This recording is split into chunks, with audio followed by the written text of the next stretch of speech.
Então tá gravando, pessoal. Eu peço para colocarem o presente ali no chat para eu controlar a frequência de vocês.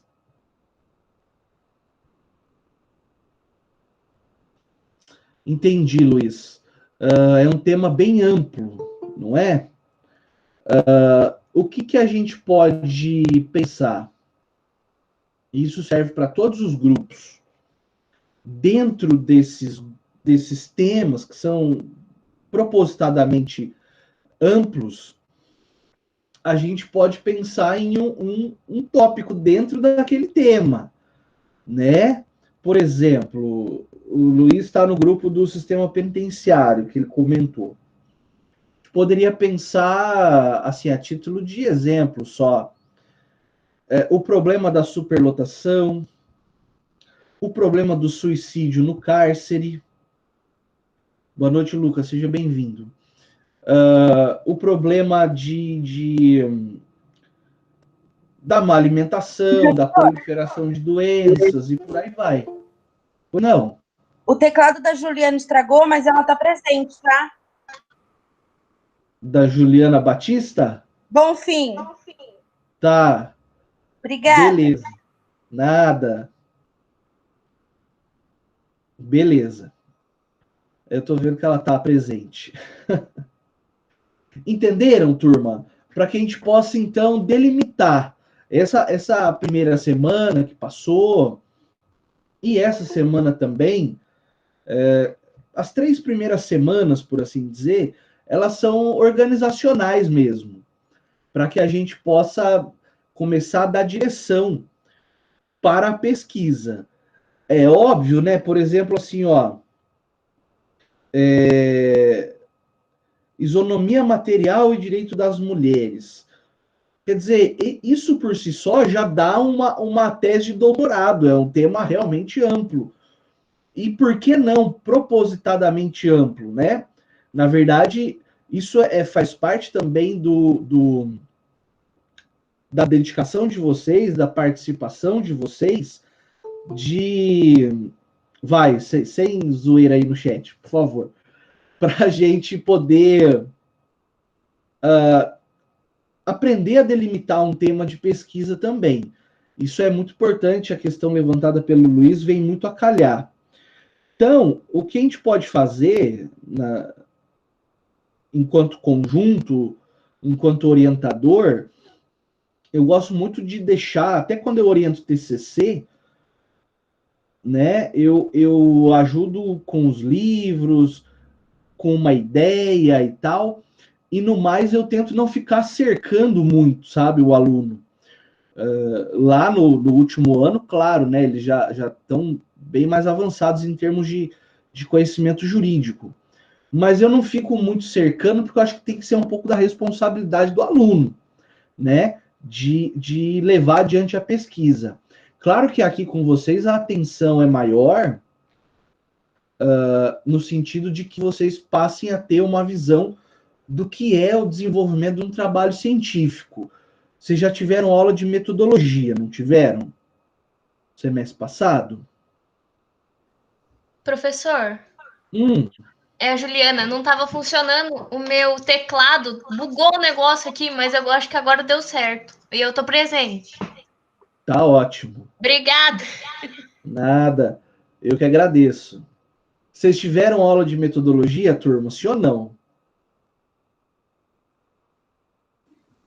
Sim. Sim? Ótimo. Eu vou falar por mim, não, né? Nós somos alunos da transferência aí, tem algumas disciplinas que a gente não fez. Ainda tem que fazer, né? Mas nesse aspecto eu acho que dá para aproveitar no sentido assim dos colegas poderem fornecer para você o material que foi usado, né, no semestre passado pelo professor Matheus, porque lá na metodologia a gente aprende como estruturar um trabalho, como fazer uma citação, né? Mas isso acaba não sendo tão prejudicial não ter tido a matéria, porque o que eu quero dizer é assim, o espírito que eu quis colocar é no seguinte sentido. Nós temos que, então, agora, eu acho, penso, nesse momento, entender como que o nosso grupinho assim no sentido carinhoso, tá? Não é pejorativo, não. Como que o nosso grupinho aqui está inserido, por exemplo, consequências psicológicas dos crimes sexuais. Me parece que primeiro esse trabalho precisa entender o que são os crimes sexuais, tipo a título de sugestão. Eu faria assim a estrutura. Primeiro, o que são os crimes sexuais, onde eles estão localizados, o que eles querem proteger. Depois, aí sim entraria no quente, no filé do trabalho, né? Quais as consequências que advêm para o psique, para o psiquismo de uma criança, de um adolescente e de um adulto que são vítimas do delito sexual. Então, penso que seria nesse sentido, em primeiro lugar. Depois, por exemplo, no sistema penitenciário, vamos supor que delimitou aí a ideia da superlotação. Mas primeiro seria interessante demonstrar para o leitor, porque a gente sempre tem que imaginar que nós vamos estar escrevendo e falando para pessoas leigas. Esse é o primeiro passo, né? Esse é o primeiro passo. Porque vocês vão aprender isso em linguagem, se o Matheus já não está falando, de uma linguagem simples, que evite termos muito rebuscados, porque escrever difícil não quer dizer que você escreve bem. Falar difícil não quer dizer que você fala bem, né? Então vamos mostrar para o leitor o seguinte: como que o sistema penitenciário se desenvolveu no Brasil. Vale a pena, por exemplo, falar desde a época do Império? Por que não falar? Claro que ainda de forma breve, né? Não é um trabalho extenso, ninguém vai escrever um tratado sobre nenhum desses temas. Mas ainda que de forma breve, de onde veio a ideia da prisão? Essa prisão moderna que nós temos, né? Você vai ver que tem lá vários modelos penitenciários que foram adotados ao longo da história, quais foram trazidos para o Brasil e por quê, como eles funcionam. Depois falar em termos de superlotação, espero que vocês estejam todos de caneta na mão. Depois a aula está sendo gravada, né? É, isso aí, Gabriel. Depois a gente vai falar a atual política de Estado, por que se prende tanto, né? E qual é o público que é preso com mais frequência, para amarrar isso com uma ideia sociológica de prisão. Porque nós precisamos costurar as matérias, né? Então, isso que eu estou falando é só a título de exemplo, tá? Mas se você achar que é pertinente, fique à vontade. Então, se me permitirem, eu continuo. O tema da isonomia material e direito das mulheres.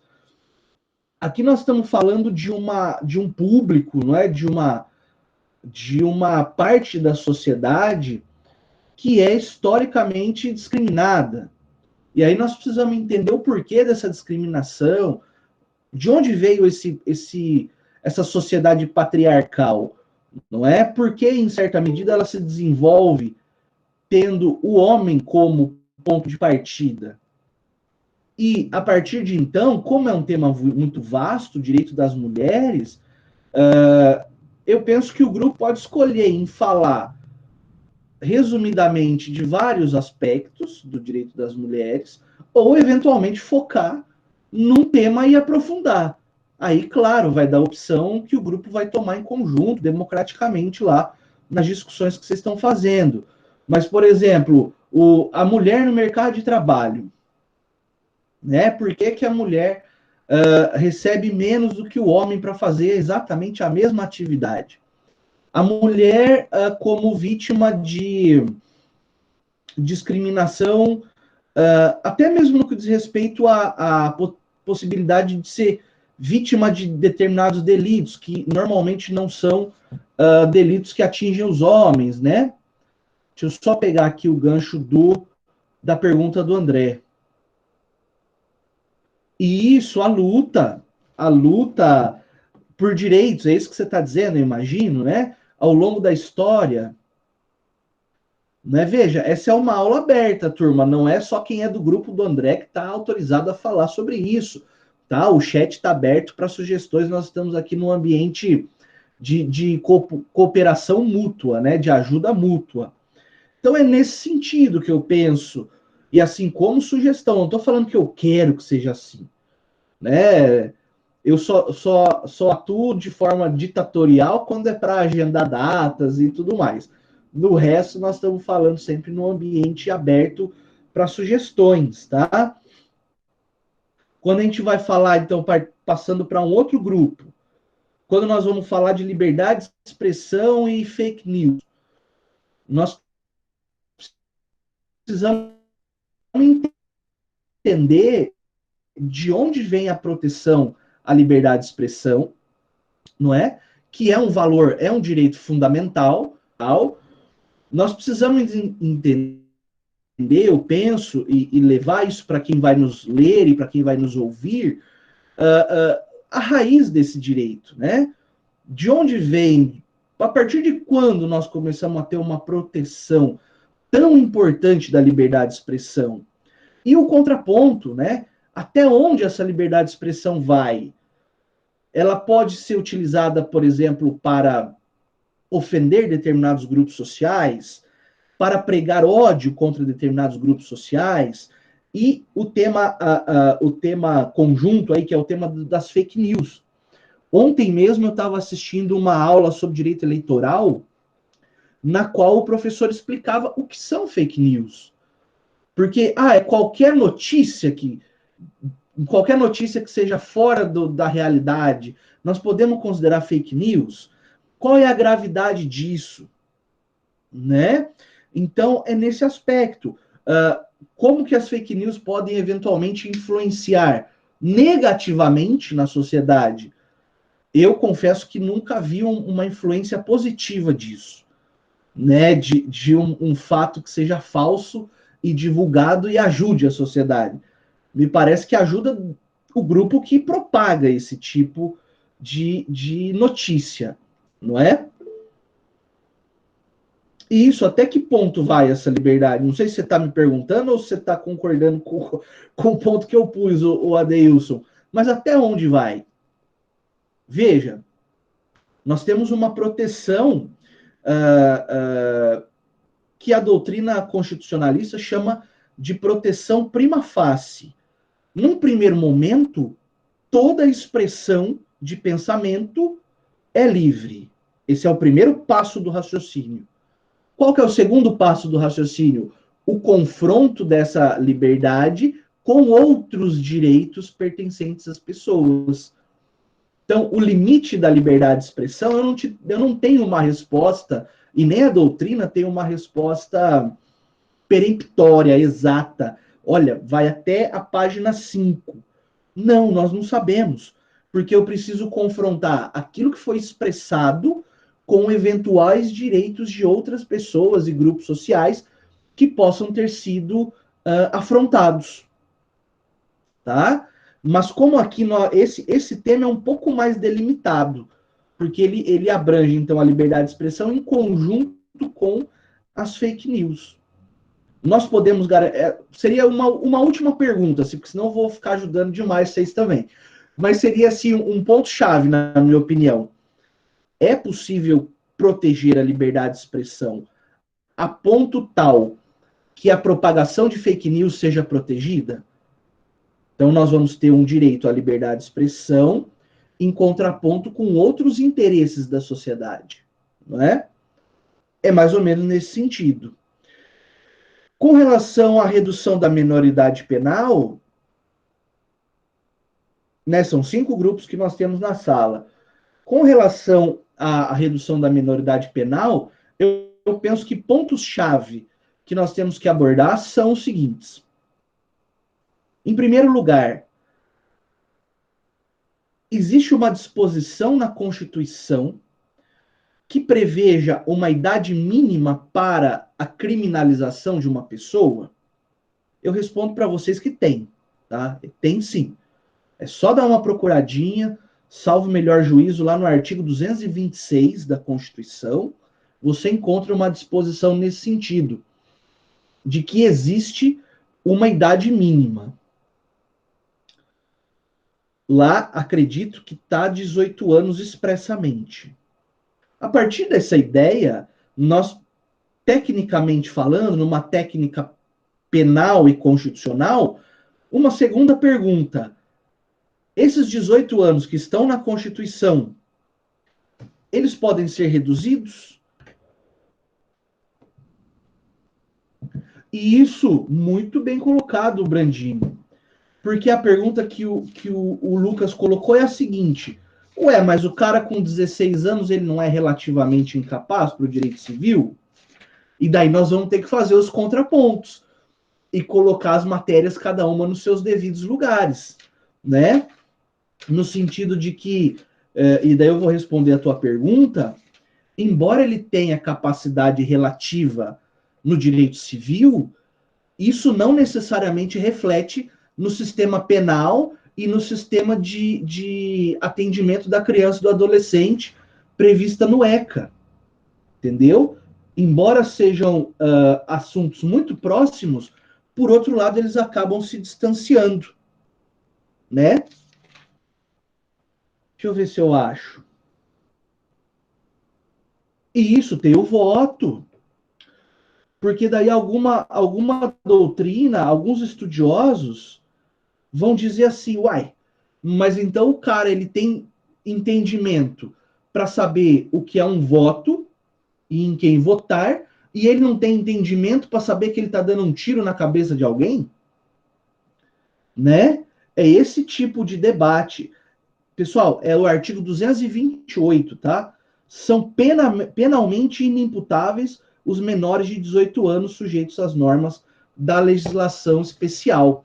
Então, veja, as perguntas que se colocam é isso. Primeiro, esse valor de 18 anos, ele pode ser mudado? Pode uma emenda à Constituição diminuir isso, por exemplo, para 16? Ou para 14? Ou para 13? Ou enfim? Ou não ter uma idade? Porque existem sistemas jurídicos no mundo que não tem um número fixo, um critério fixo. O sujeito que praticou o fato, ele é submetido, não é isso? A uma análise por uma junta médica, que vai dizer, olha, esse rapazinho aqui de 11 anos de idade, quando ele enfiou, e é um caso, acho que na Inglaterra isso, né? Quando ele enfiou a faca, enterrou uma faca no peito da irmãzinha de 8, ele sabia exatamente o que ele estava fazendo. E lá, na Inglaterra, o sujeito com 11 aninhos de idade pode eventualmente ser preso, o que já não aconteceria no direito brasileiro, tá?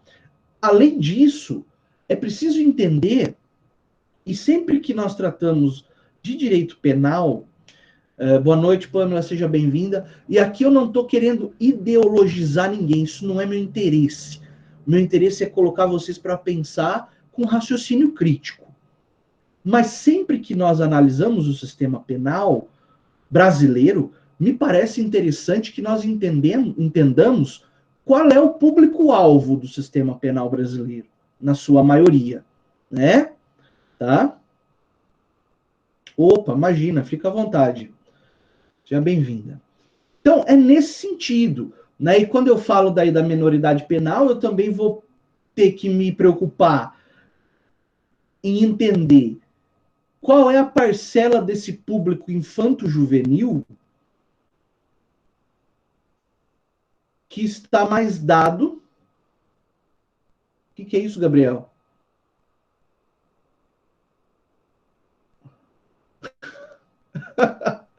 Tá bom.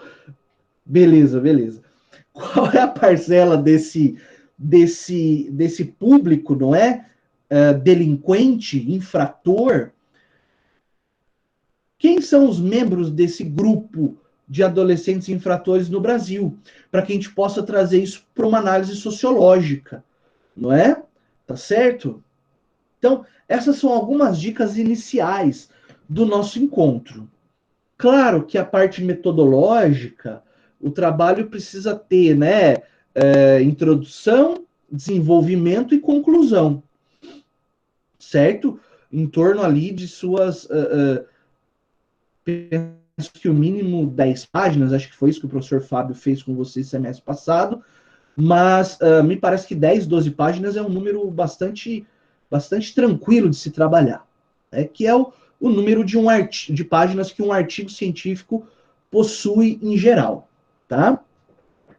Mas essa parte metodológica, nós podemos e vamos fazer conforme o desenvolvimento dos nossos encontros, nós também conversaremos sobre isso, tá? Eu vou ver com a professora Angélica, me parece que ela já tem, inclusive, um modelo, um boneco, né? Que vocês vão usando aí para fazer esse trabalho de vocês, que é um trabalho que está sendo iniciado do zero. Nenhum grupo quis... vamos lá. Nenhum grupo quis continuar, né, com os temas anteriores, então todos estão começando do zero. Isso é muito bacana também.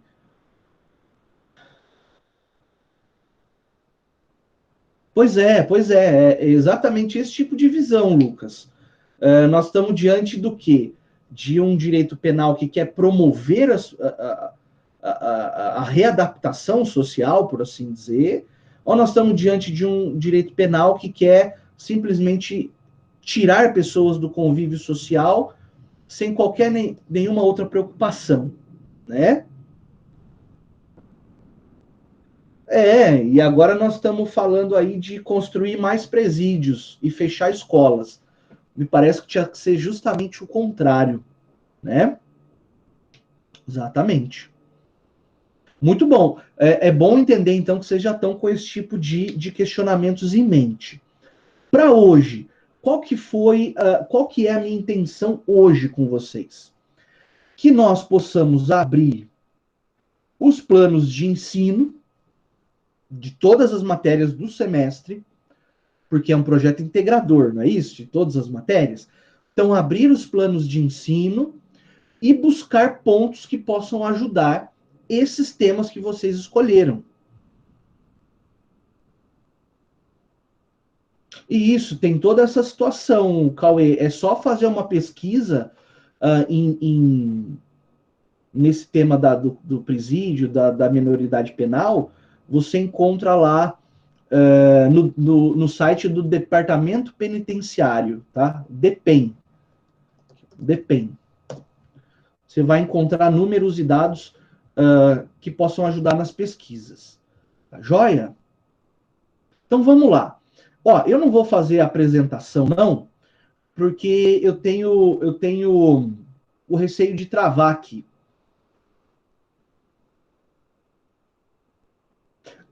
Essas são todas as questões que daí eu vou deixar para que vocês possam inclusive, irem respondendo juntos, tá? Vamos lá aqui, então, ó. Você tá aí com o teu... É mesmo. Eu jogo toda semana. Você tá aí com o teu plano, os planos de ensino, né, no Ambiente Conhecer.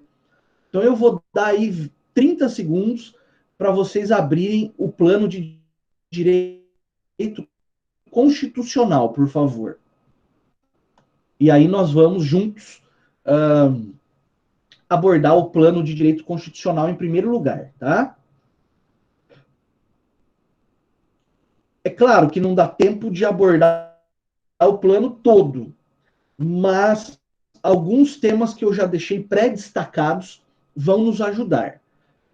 Travou? Travou eu? Voltou? Como é que tá? Voltou, né? Então, ó, abre lá o plano de ensino de direito constitucional, por favor. Beleza, voltou, né? Você encontra lá no Ambiente Conhecer, ô Gabriel. No Ambiente Conhecer, você vai na matéria constitucional, tem lá a primeira abinha, plano de ensino. No Ambiente Conhecer. Isso. Ou se você não quiser abrir e quiser ouvir, eu vou falar o item, o tema, tudo bonitinho, você só lembra de anotar, tá? Porque assim, eu acho importante que nós façamos isso juntos para que nós entendamos, não é? Legal, obrigado, Carla. como que o direito constitucional vai estar presente no meu trabalho sobre o sistema penitenciário, isonomia material, direito das mulheres, consequências dos crimes sexuais e assim por diante. Então tá aberto lá. Bom, como eu disse, eu não vou passar tema por tema do plano para que a gente possa fazer isso com todas as matérias hoje. Tá? Nós temos aí 1h10 para fazermos essa passagem. Bom, noção de Constituição, papapá. Histórico das constituições, poder constituinte. Tá. Eu acho que a partir do tema número 5, hermenêutica constitucional, tá? Vocês já aprenderam o que é hermenêutica, não é isso?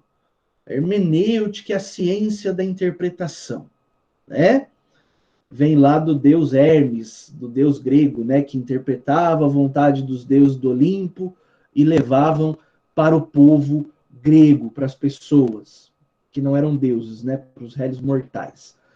Aqui, turma, na hermenêutica constitucional, nós vamos ver formas de interpretar a Constituição de uma maneira que basicamente é assim. E peço até perdão para o Alexandre, mas é parte da nossa disciplina. É o professor Alexandre que está dando essa matéria, né? Bom, a Constituição, ela funciona... O professor Aranão já disse isso, só vou reforçar. Ela funciona como a lei máxima, o diploma legislativo máximo do nosso ordenamento jurídico. Portanto, tudo que se produz em termos de legislação tem que obedecer àquilo previsto na Constituição. Certo? Se não houver essa obediência, a norma que foi produzida ela deve ser expulsa do ordenamento, deve ser jogada fora. Mas eu também preciso interpretar a Constituição em si mesma considerada. Quer dizer o quê? Eu preciso interpretar as normas da Constituição para que haja harmonia entre elas. Porque havendo harmonia na Constituição, o resto do sistema tende a ser harmônico. A Constituição não pode ser contraditória. A Constituição não pode ter uma disposição mandando fazer tal coisa e depois outra dizendo que aquilo não deve ser feito. Eu preciso de harmonia, de unidade na Constituição. Tá bom? Porque, apesar de ser a Constituição ser a norma principal, o pilar mestre do direito, de um ordenamento jurídico, não raro acontece de haver algumas discrepâncias entre as normas. Então, eu preciso interpretar a Constituição como se fosse um sistema único e harmonioso, tá? Beleza. Dentro dessa ideia, nós damos sequência para o item 6, que eu acho que é bem importante para nós, quando nós falamos, e para nós, quando eu digo para todos os grupos, tá? Eficácia e aplicabilidade das normas constitucionais. O que eu vou fazendo aqui, é claro, é só um teaser, né? Só breves palavras sobre esses temas para que vocês já entendam e possam dar início à sua pesquisa por conta própria. Né? Porque a gente não precisa esperar chegar lá no item 6 da aula do professor Alexandre para que nós possamos daí trabalhar esses conceitos. A minha intenção aqui, e sem pisar no quintal do colega professor, né, é ajudá-los a ter ideias iniciais. E repito não, eu nunca disse isso, vou dizer pela primeira vez. Nada impede que vocês peçam ajuda a esses professores, colegas queridos, super gabaritados. Né? Olha, professor, nós estamos pensando em falar lá sobre minoridade penal. Dentro do direito constitucional, o que o senhor sugeriria para nós lermos a respeito? O trabalho é integrador, é do curso todo. Tá? Bom, o que quer dizer aplicabilidade das normas constitucionais? está ali no item 6.1, por exemplo, eficácia. Pessoal, quando eu falo em eficácia social e eficácia jurídica, é mais ou menos a pergunta no seguinte sentido. Aquela norma constitucional, ela atinge a sociedade? Quer dizer, a sociedade segue aquilo que está previsto lá na Constituição? Em termos práticos do dia a dia. E em termos de eficácia jurídica, aí nós vamos falar, bom, o que está na Constituição é superior ao que está fora da Constituição. Né? E o que está fora da Constituição precisa se harmonizar, se adequar com aquilo que está previsto no texto constitucional. Show! Qualquer dúvida, pessoal, só falar aí. Daí, quando nós falamos no item 6.02, normas constitucionais de eficácia plena, contida e limitada. Olha como isso serve para todos os grupos. Eu tenho na Constituição, de acordo com o professor José Afonso da Silva, um dos maiores constitucionalistas do Brasil, acho que até foi recomendada a obra dele para vocês, né? Basicamente, 3 grupos de normas constitucionais. Tem normas constitucionais que são aplicáveis imediatamente. Por exemplo, direito à vida. Direito à vida tem aplicação imediata. Eu não preciso de mais nada em termos de produção legislativa para fazer valer o direito à vida. O direito à dignidade humana, ele é, em certa medida, de aplicabilidade imediata. Primeiro que é um conceito que salta aos olhos, né, do que é digno. Alguns doutrinadores falam que você faz o raciocínio inverso. Tudo que você... Quando você precisa proteger a dignidade, você olha primeiro para aquilo que é indigno. Exclui o que é indigno, o que sobrou é dignidade. Direito à vida, direito à dignidade, direito à saúde, né? Direito à igualdade, olha aí a isonomia dos direitos das mulheres. Direito à dignidade, quando eu falo de crimes sexuais e as consequências psicológicas.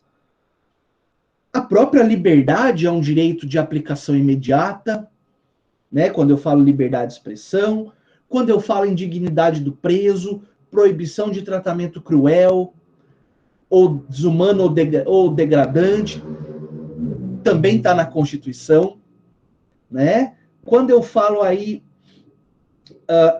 em um sistema penal justo, um sistema penal que além de punir, também deve ressocializar, tratando da minoridade penal, né?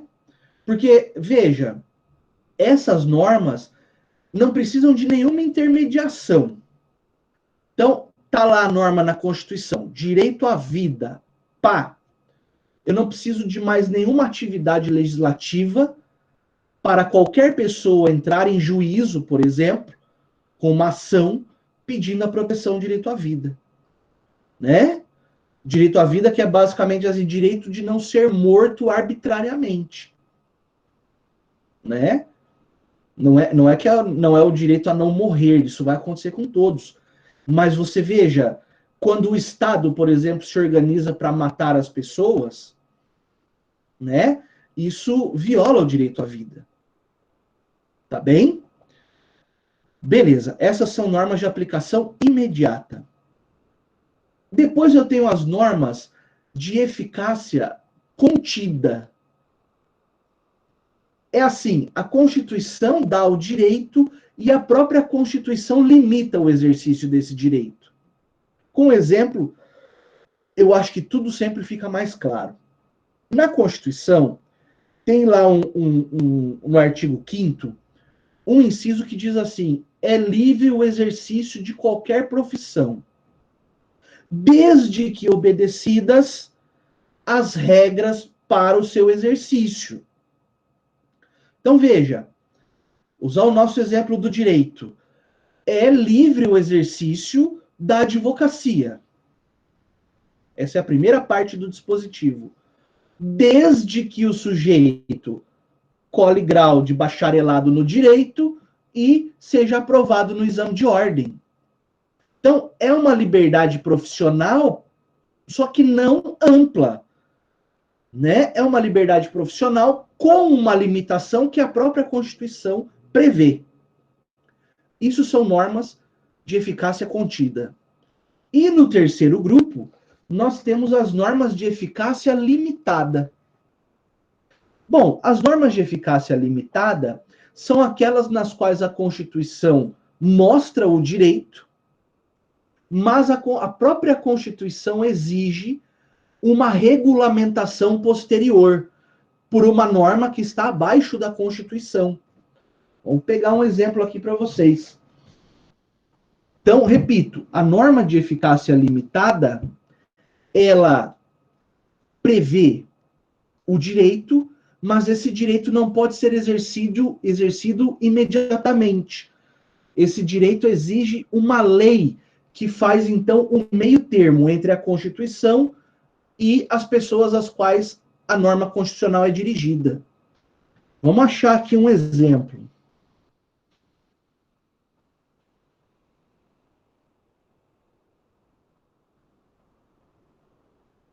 Ó, artigo 5º, inciso 76.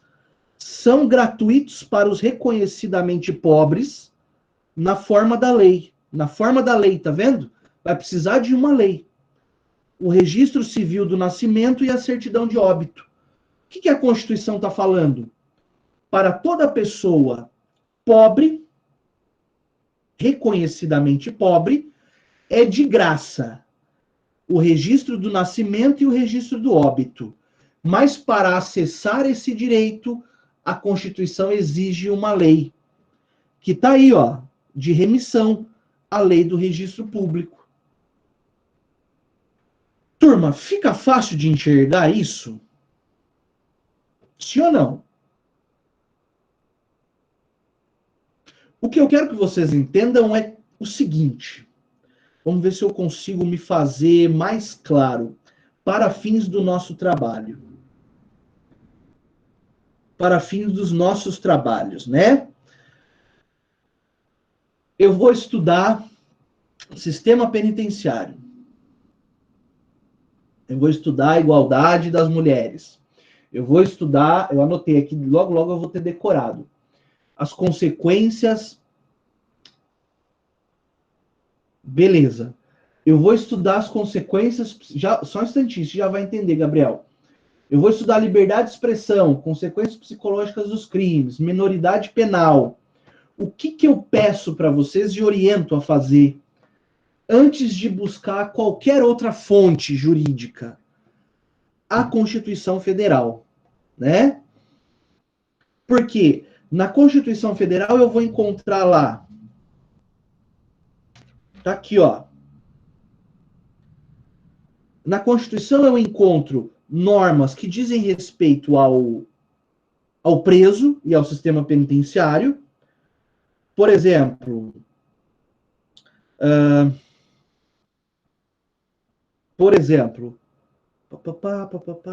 ninguém será considerado culpado até o trânsito em julgado da sentença penal condenatória.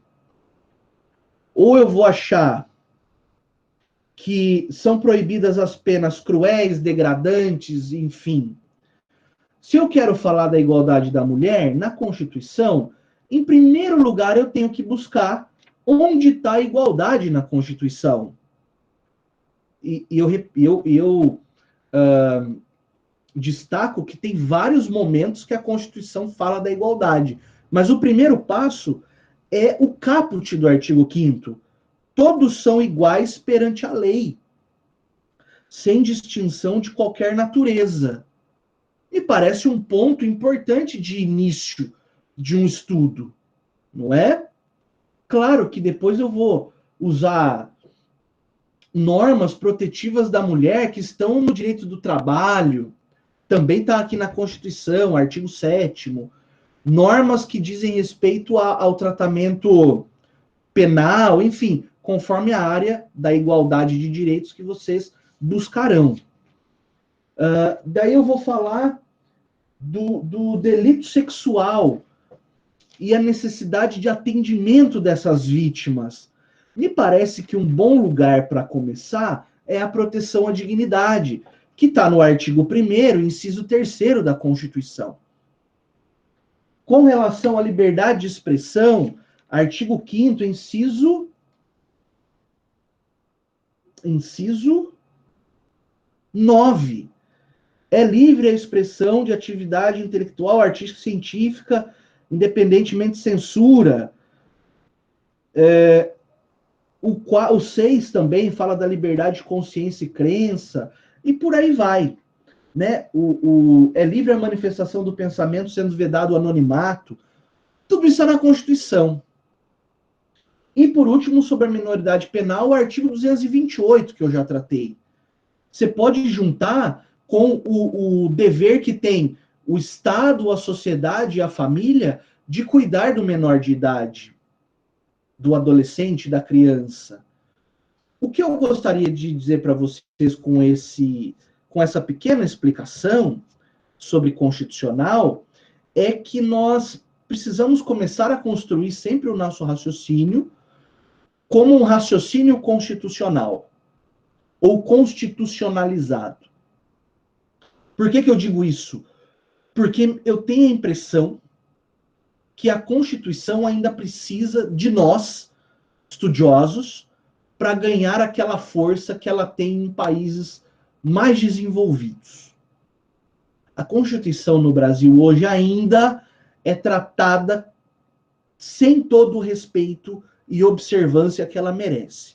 Então, cabe a nós, especialmente a vocês, nova geração do direito, não é? A esperança de renovação são vocês, no intuito de que nós possamos dar para a Constituição o destaque merecido. Me fiz claro, turma, nesse aspecto? Me ajudem.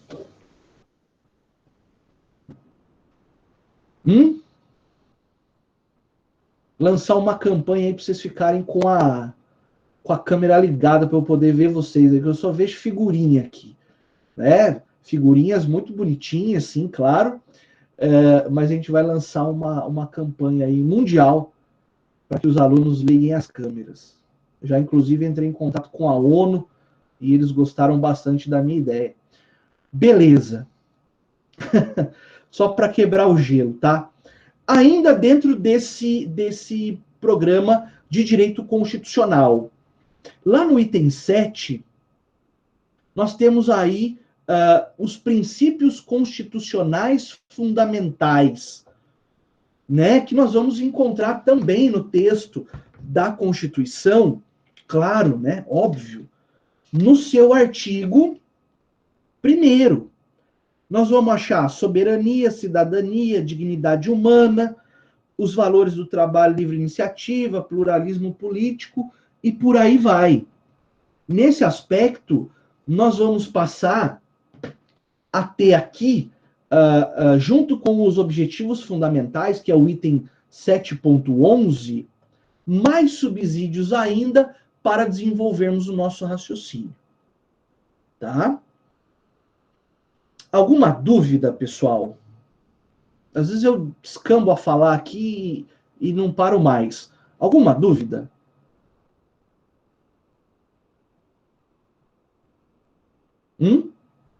Dou-lhe uma.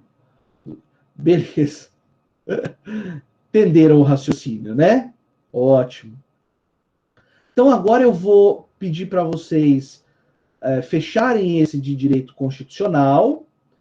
Obrigado, Ana. E vamos abrir o próximo. Vamos lá no penal.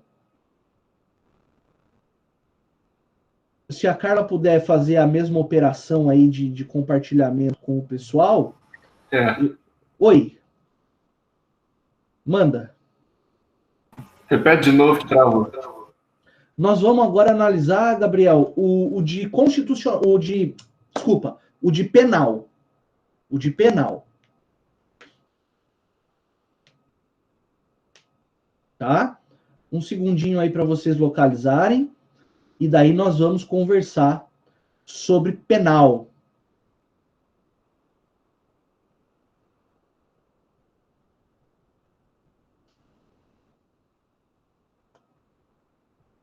Ótimo. Vamos que vamos.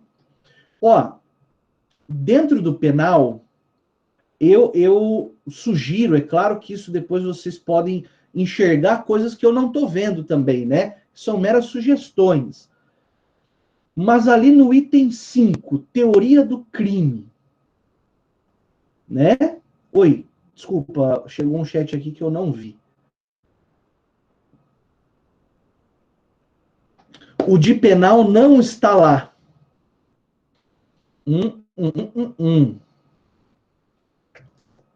Espera aí que o prof compartilha com vocês, então. É jogo rápido.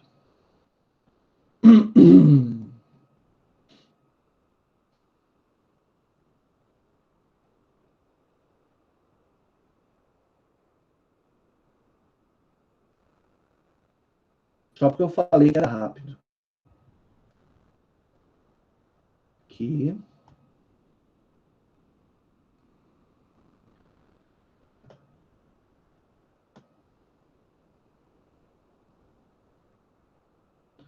Vamos lá.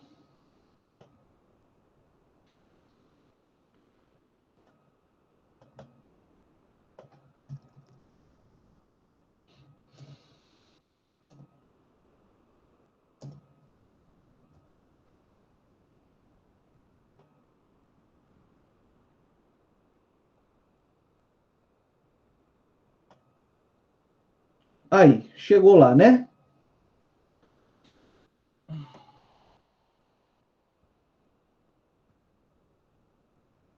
Chegou? Chegou, né? Ótimo. Então, dentro desse plano, desse planejamento, o professor Adriano Aranão, né?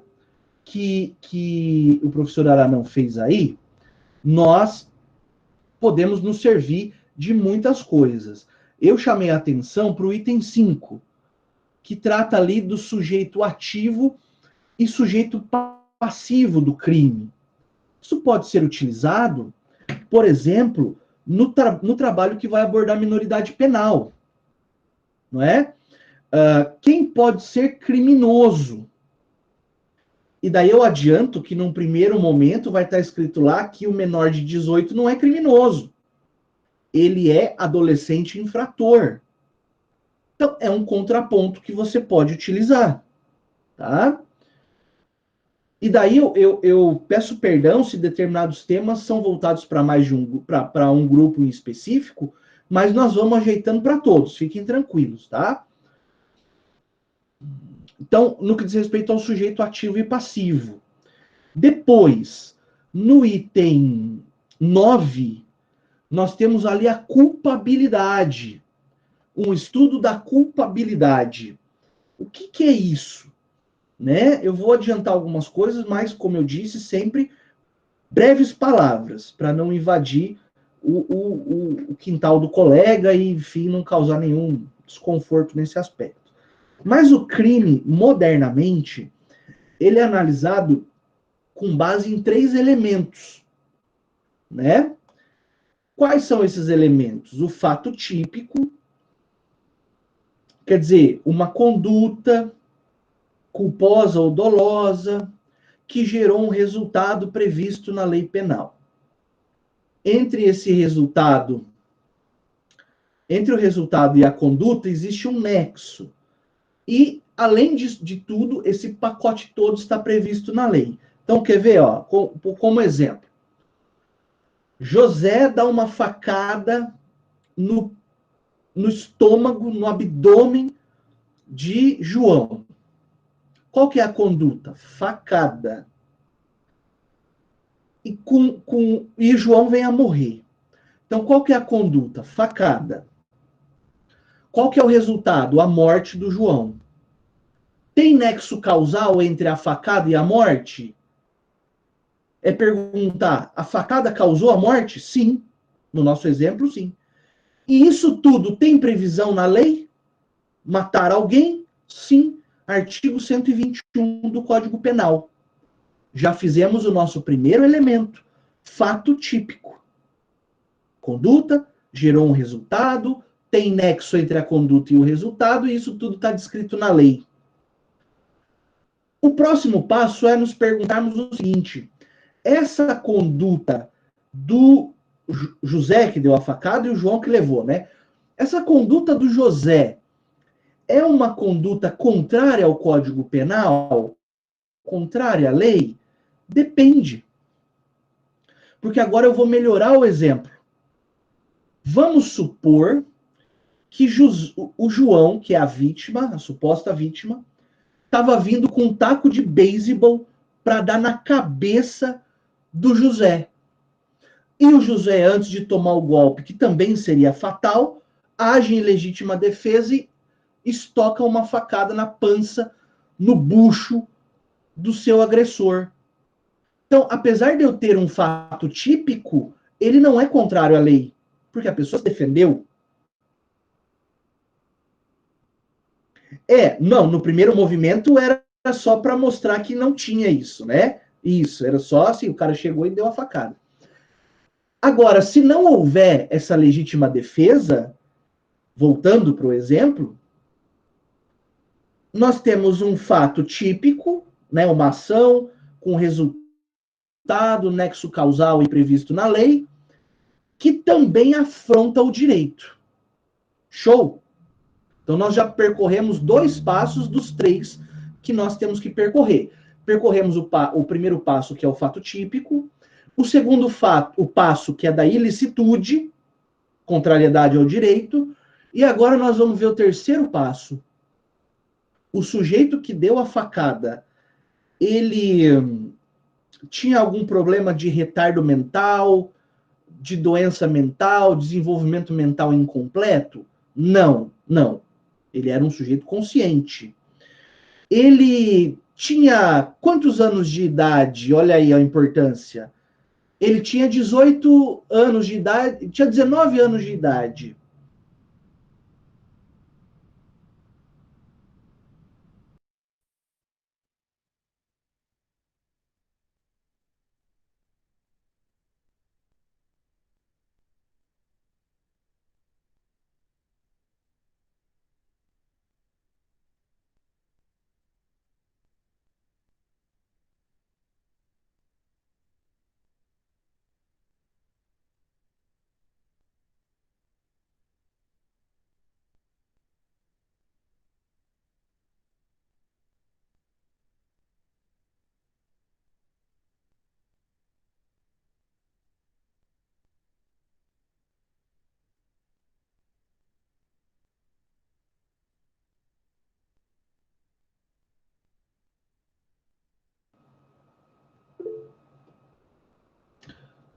Estão me vendo? Estão me ouvindo? I'm back. Voltei. Pois bem. Ó, dando sequência para a gente não perder tempo. Obrigado, galera. Eu fiz a pergunta, não é? O sujeito que deu a facada era maior de idade? Sim, ele tinha 20 anos de idade. Ele entendia o que estava acontecendo ao redor dele? Sim. Então esse cara é criminoso. Agora, se eu pergunto, o esfaqueador tinha quantos anos? Daí você diz, olha, professor, ele tinha 16 anos de idade no dia que ele deu a facada. Aí eu vou responder para você, de acordo com o direito posto hoje, esse sujeito não é criminoso. Ele é menor infrator. E daí todas as críticas, debates, posições doutrinárias que podem ser colocadas nessa resposta. Não é?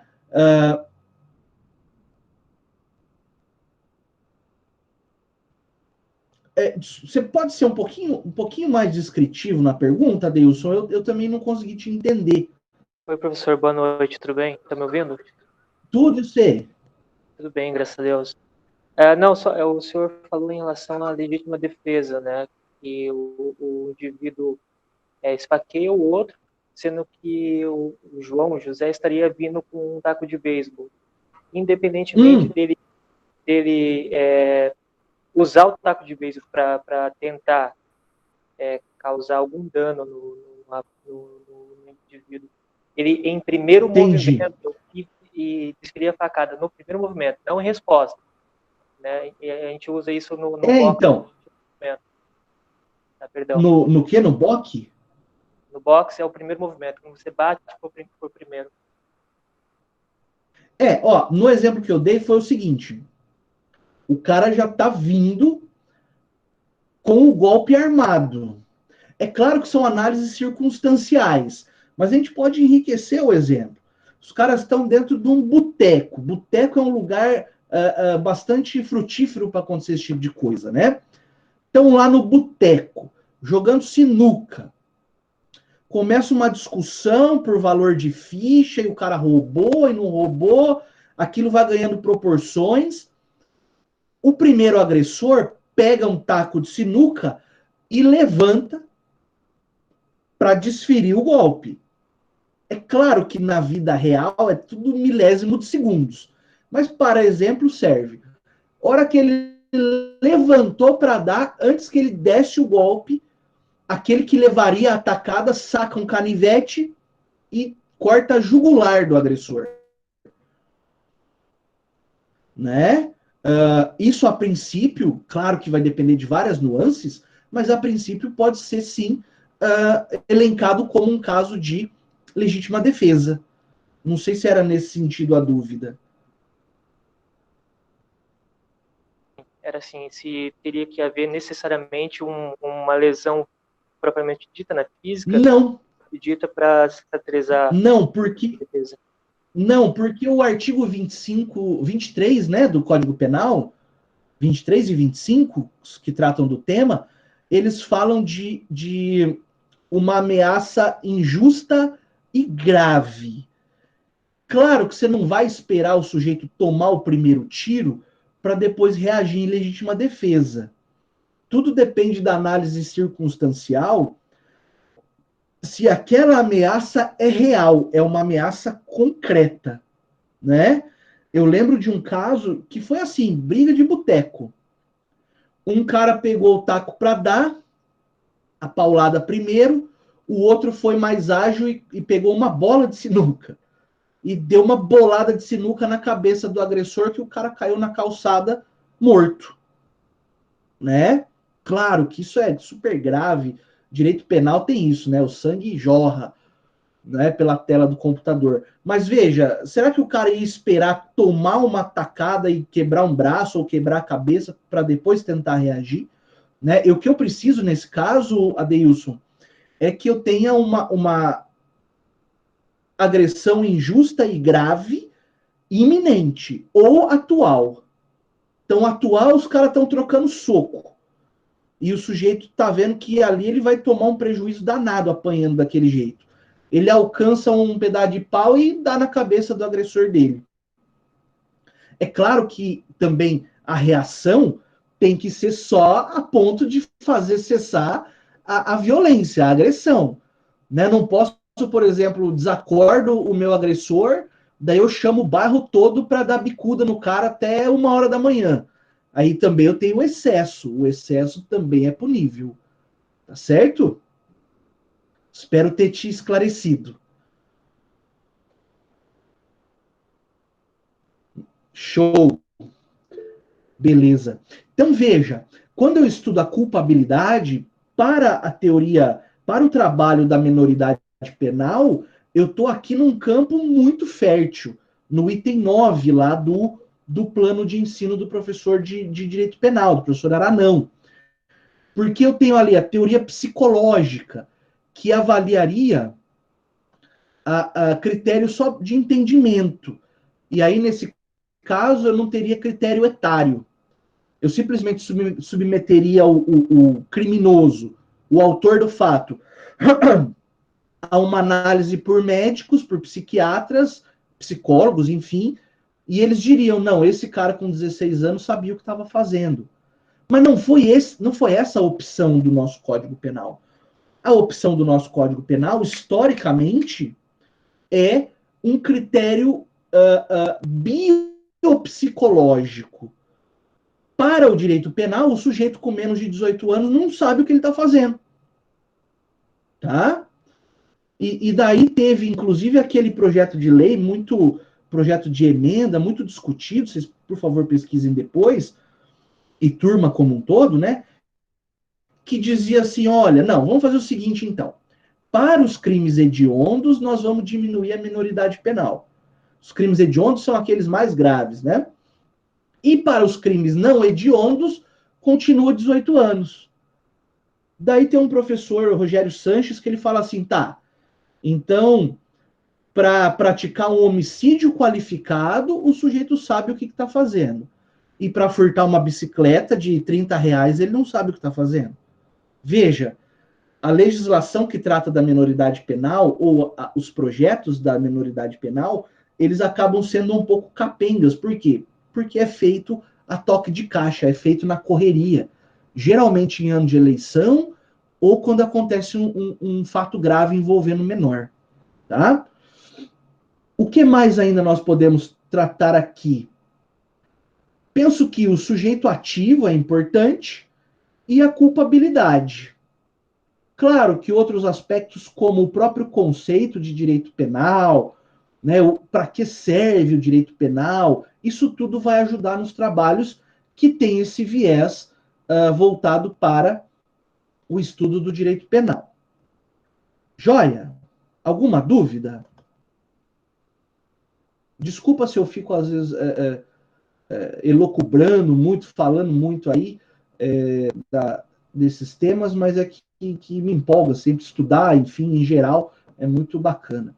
Vamos agora para a matéria de direitos fundamentais, turma? Veja se tem lá, por favor.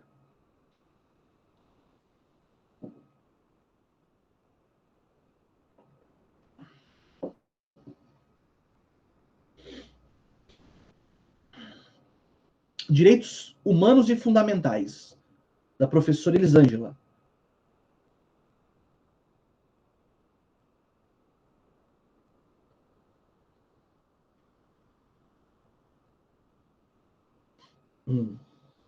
Tem, né? Ótimo. A gente pode usar qualquer um dos dois, eu penso, né? Ó, dentro de direitos humanos, nós temos, claro, esses conceitos iniciais que são importantíssimos, especialmente no tema que fala das dimensões de direitos humanos, tá? Porque, não sei se já chegaram a esse tema, se já foi falado. Porque se foi falado, você me avisa, eu economizo, te passa para outro. Mas os direitos humanos, eles têm algumas dimensões de aplicação que foram sendo criadas, desenvolvidas ao longo da história. Então, no primeiro momento, a gente tinha a primeira dimensão, lá na época da Revolução Francesa, que são os direitos civis e políticos. Veja, na primeira dimensão de direitos, qual que é a intenção? É afastar o Estado da vida das pessoas. Por quê? Porque nós vínhamos, enquanto sociedade, né, enquanto humanidade, de um regime absolutista, no qual o rei se intrometia na vida de quem quisesse. Quem achasse ruim, morria enforcado, assassinado, enfim, o rei dava um jeito. Então, quando a Revolução Francesa ganhou, quando ela foi vitoriosa, primeira ideia, Estado, sai de perto de mim. Eu quero ter a minha liberdade de pensamento, minha liberdade de expressão, minha liberdade de ir e vir, de decidir por mim mesmo a minha vida. E também quero participar na vida política. Quero votar ou ser votado. Essa é a primeira dimensão de direitos. A segunda dimensão de direitos, ela vem no ano mais ou menos ali de 1917, quando nós temos as consequências da Revolução Industrial. Lembra, estudamos em sociologia, que a Revolução Industrial literalmente arrebentava o trabalhador? Ele não tinha direito a nada, a não ser aquele salário de miséria. Por quê? Porque como na primeira geração de direitos o Estado foi afastado, o Estado não se atrevia a chegar perto das relações de trabalho. E daí se desenvolveu o liberalismo econômico. Mas isso não deu conta. O liberalismo econômico não foi suficiente para proteger a dignidade das pessoas. Então, na segunda geração de direitos, vieram os direitos sociais, basicamente. Ou seja, o Estado se intrometendo, no melhor aspecto da palavra, tá? O Estado se intrometendo nas relações trabalhistas e, além disso, garantindo algumas prestações. Então, se na primeira geração eu afastei o Estado, agora, dimensão, né? Agora, na segunda dimensão, eu trago o Estado de volta. Olha, Estado, me ajuda aí, meu. Me dá educação, me dá saúde, transporte público, me ajuda na hora de negociar o meu contrato de trabalho. Quer dizer, salário mínimo, descanso semanal, hora extra, limite máximo de jornada de trabalho. Tudo isso trouxe o Estado de volta. Embora os direitos da primeira dimensão ficassem salvaguardados. Uma terceira dimensão de direitos, aí nós estamos falando de direitos da coletividade, como o meio ambiente, como a paz mundial, direitos que não têm nenhum destinatário certo. Eles são da humanidade como um todo. Então, veja, olha que bacana. Como é que eu enxerto isso, professor? Como é que eu vou usar esses conhecimentos de direitos humanos quando eu falo de dimensões? Quando eu falo, por exemplo, em isonomia e direito das mulheres. Eu tenho uma atuação do Estado que precisa garantir a igualdade. Então, a primeira geração de direitos era a liberdade. A segunda geração de direitos é a igualdade. Né? Mesma situação com relação ao sistema penal, com relação à ideia de liberdade de expressão, não é? Nós podemos trabalhar tanto a primeira geração quanto a segunda. No que diz respeito às vítimas de delitos sexuais, elas precisam ter o tratamento adequado para privilegiar e para concretizar a sua dignidade enquanto ser humano. E, eventualmente, para que isso aconteça, eu preciso de uma atuação estatal. Segurança pública é um direito fundamental de segunda geração, ou de segunda dimensão, como queira. Né? Prosseguindo. Proteção internacional. Ótimo. Ali no item 16, né? Sistema de proteção interamericano. Opa, aí ficou bom. Eu não sei se vocês sabem, mas existe um sistema interamericano de proteção de direitos humanos, que é a Declaração Interamericana de Direitos Humanos, onde eu tenho direitos que são aplicáveis em todas essas áreas que nós escolhemos. Tá? Claro que você vai ter que ir lá no sistema interamericano. A gente está aqui para ajudar, a professora Elisângela também, tenho certeza que vai ficar feliz em ajudá-los, e procurar os tratados internacionais que o Brasil faz parte, aqui no âmbito das Américas, que tratam do tratamento do preso, dos direitos das mulheres, dos crimes sexuais e a proteção das suas vítimas, que trata de liberdade de expressão e que trata que cuida do tratamento dirigido ao menor infrator. Tá certo? Então, estão entendendo o espírito da aula de hoje, turma, a intenção daquilo que eu havia pensado para fazermos? E mais importante, está sendo útil isso, né? Muito bom. E daí, ali ainda nos direitos fundamentais, direitos humanos, você acha no item 20, principais documentos internacionais de proteção aos direitos humanos que o Brasil faz parte. Aí nós teremos documentos que são regionais aqui das Américas, e documentos que são globais, como a Declaração Universal dos Direitos do Homem, né? E você vai perceber, e eu estou à disposição para ajudar, mas, por exemplo, esses tratados eles são divididos por seções. né? Então vai ter lá a seção dos direitos do preso, uma outra seção da igualdade de gênero, e assim sucessivamente. Você não vai precisar ler toda a convenção. Você vai naquele aspecto que lhe interessa mais, né? Joia. Depois de direitos humanos, eu quero falar com vocês sobre sociologia jurídica, por favor.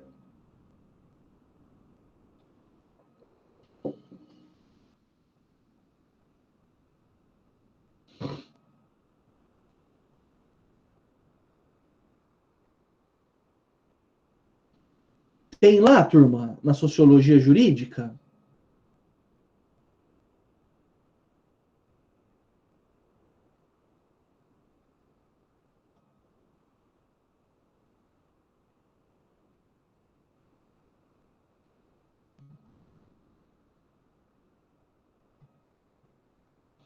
Desculpa, não vi. Tem? Não tem? Tem, né? Tá. Tá, joia. Só tem um pequeno contratempo. Estão me vendo e ouvindo? Então, né?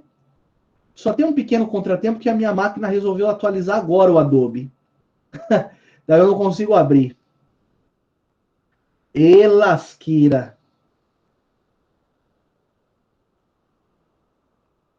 Vamos ver se abre. Se não, paciência.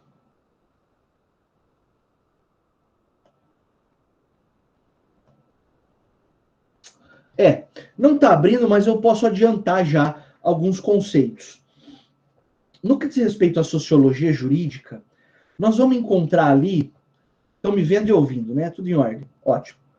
Nós vamos encontrar ali, na sociologia jurídica, alguns conceitos que traçam a relação, em primeiro lugar, do Estado como um ente que controla a sociedade. E quais instrumentos podem ser utilizados para o controle? Por exemplo, o sistema penal. Como que o Estado pode usar do direito penal para controlar a violência e para controlar a sociedade como um todo? Ali também nós vamos encontrar alguns conceitos relacionados a violência e criminalidade, não é? Podemos trazer para o nosso estudo uma ideia de como a sociedade se comporta com relação à diferença de gênero, em termos culturais, em termos legais, não é? Nós vamos fazer essa pesquisa legislativa também. No que diz respeito à liberdade de expressão, em que sentido a sociedade sociologicamente observada deve ter limites para essa liberdade, ou deve ser uma liberdade ampla, não é? Isso são perguntas que nós vamos respondendo. Deixa eu ver se voltou aqui.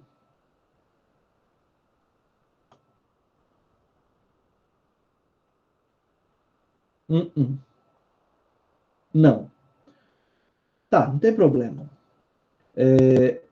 Partindo depois da sociologia para a filosofia jurídica, vocês vão encontrar lá nas aulas do professor Mateus, salvo melhor juízo também, um conflito entre direito e moral,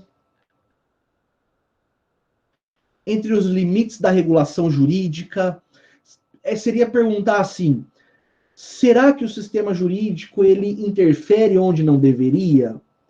Será que a sociedade não sofre uma overdose jurídica? Ela precisa de tanta regulação? Ou tá bom assim? Ou ainda falta regulação? São sentidos que nós podemos atribuir para as nossas pesquisas, tá? Depois, na psicologia aplicada ao direito, vocês vão encontrar lá, por exemplo, ideias sobre o desenvolvimento da adolescência, que pode ser utilizado na minoridade penal, a psique do adulto e da criança e do adolescente, que também pode ser usado no que diz respeito às consequências psicológicas dos crimes sexuais.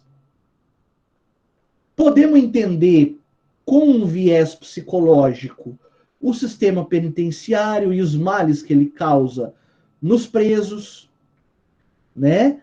Podemos ainda, dentro de uma ideia da psicologia, entender os reflexos do uso imoderado da liberdade de expressão, especialmente hoje em dia, no mundo digital e turbo que nós vivemos, na ultramodernidade, não é? Nós vemos aí, por exemplo, fake news causando mal-estar físico nas pessoas. Até que ponto, não é? Nós podemos usar da psicologia para explicar esse tipo de questão. Na linguagem jurídica, óbvio, né?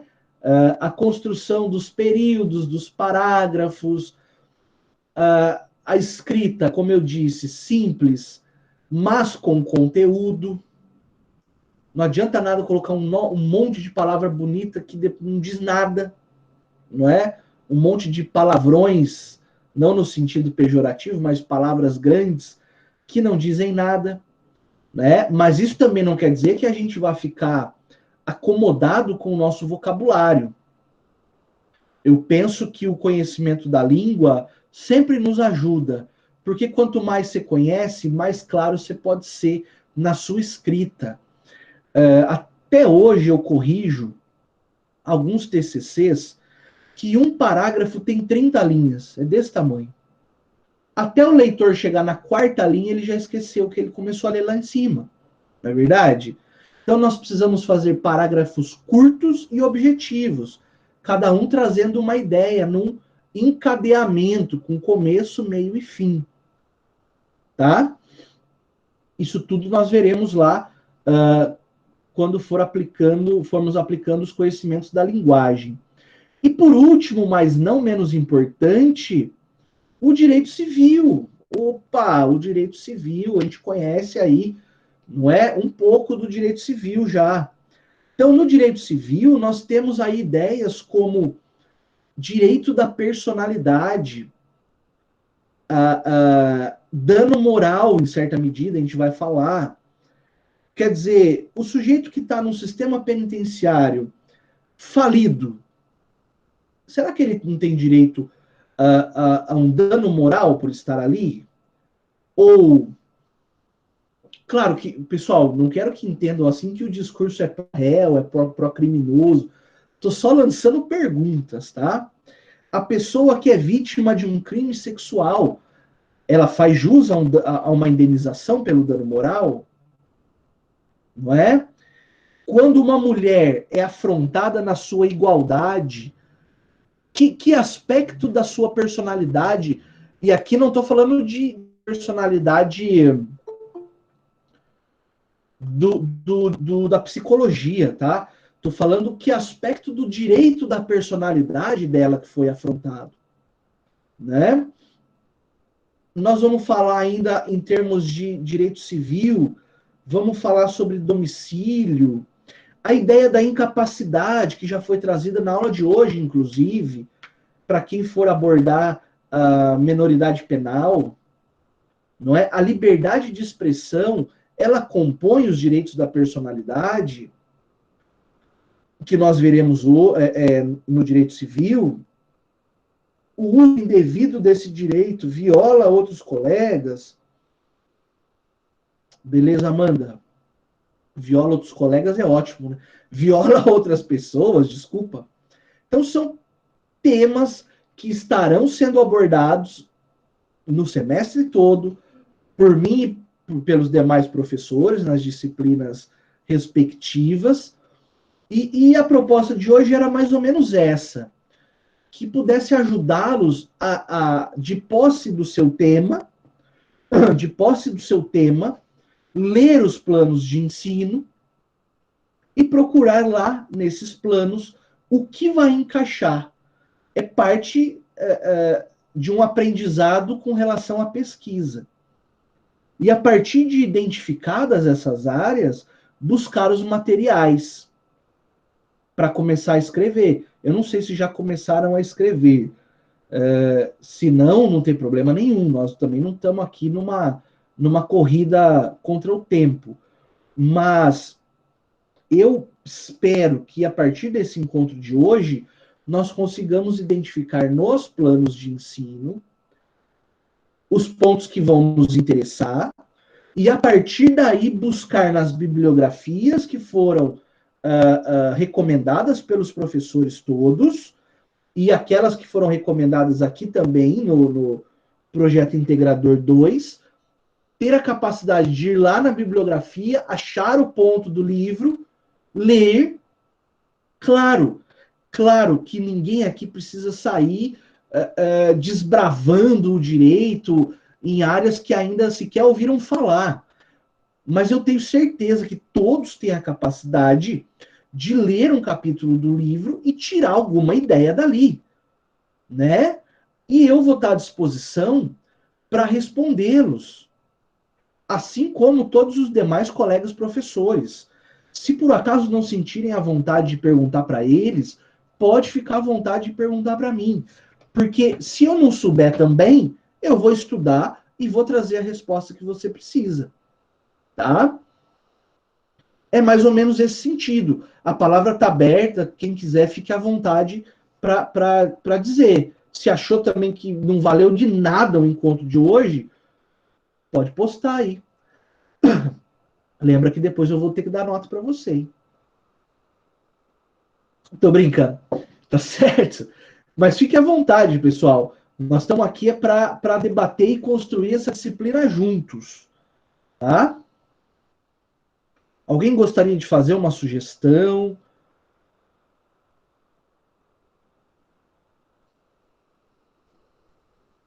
Professor, vamos falar de data? De data. A entrega final desse trabalho é no final do semestre, o senhor faz? Isso. O final do semestre ele vai ter duas atividades, basicamente. Uma entrega de material escrito e a produção do vídeo, né? Eu quero fazer assim de uma maneira que ninguém seja exposto indevidamente, que nós consigamos gravar esse vídeo porque vai ter lá no final o workshop, né? Salvo engano, em 22 de novembro.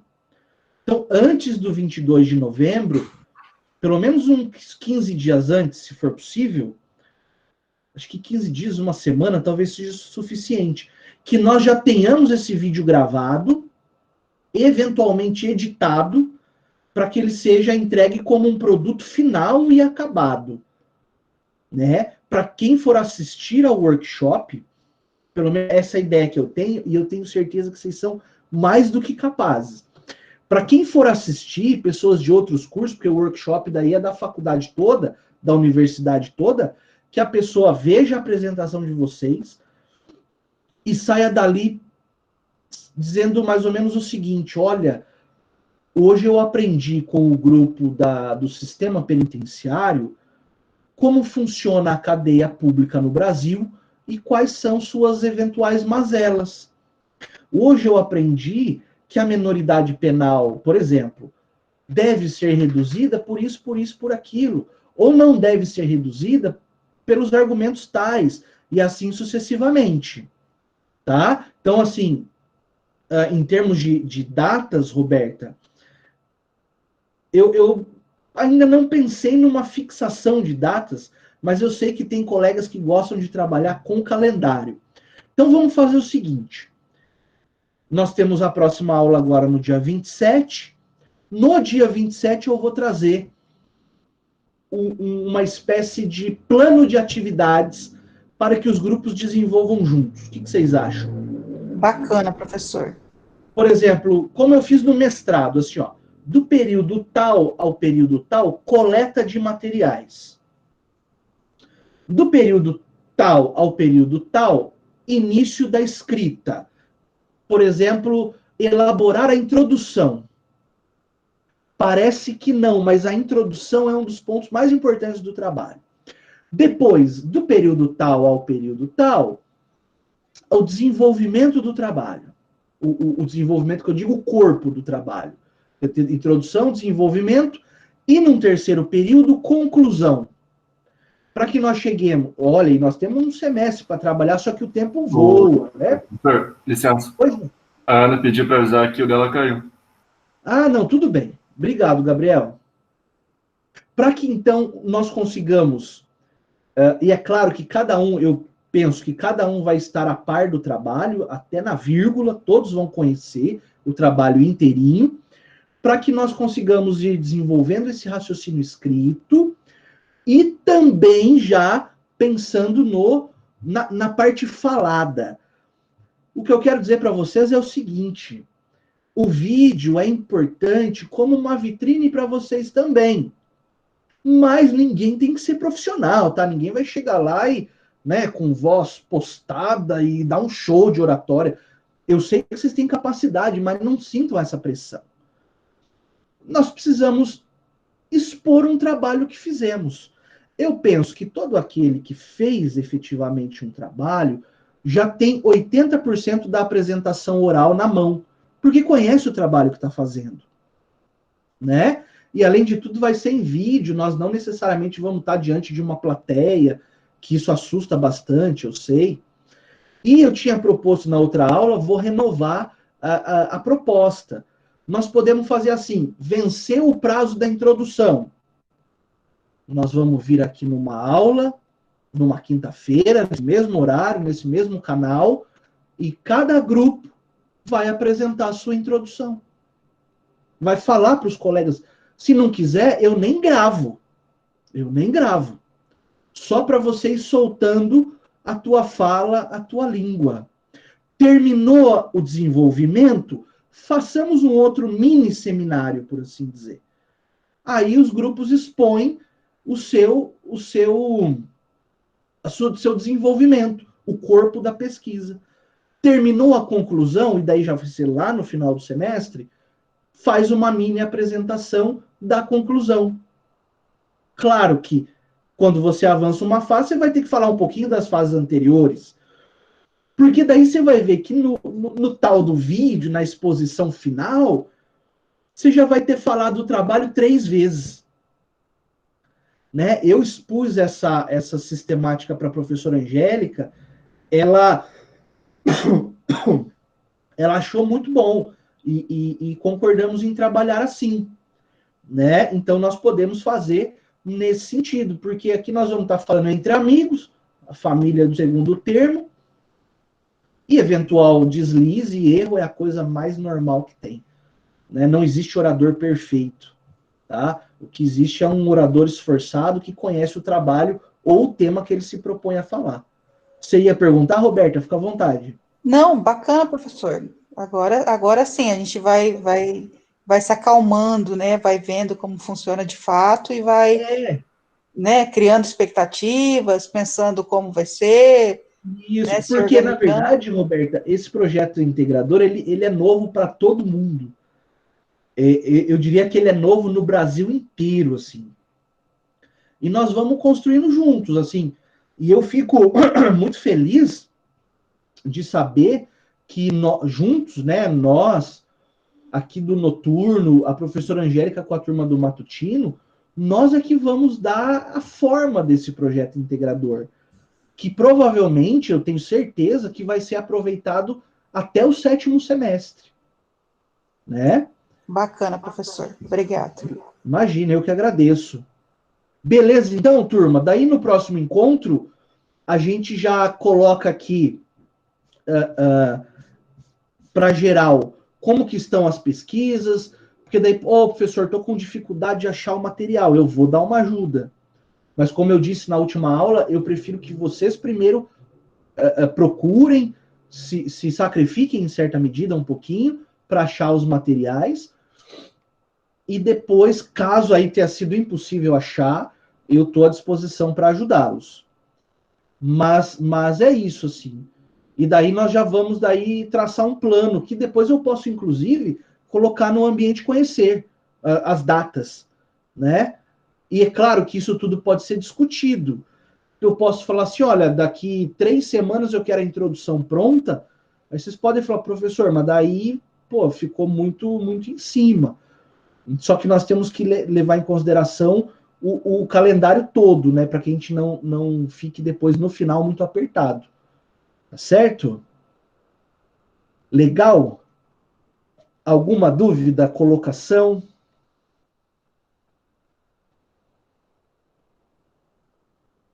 Tá. Eu vou interromper aqui a gravação, então.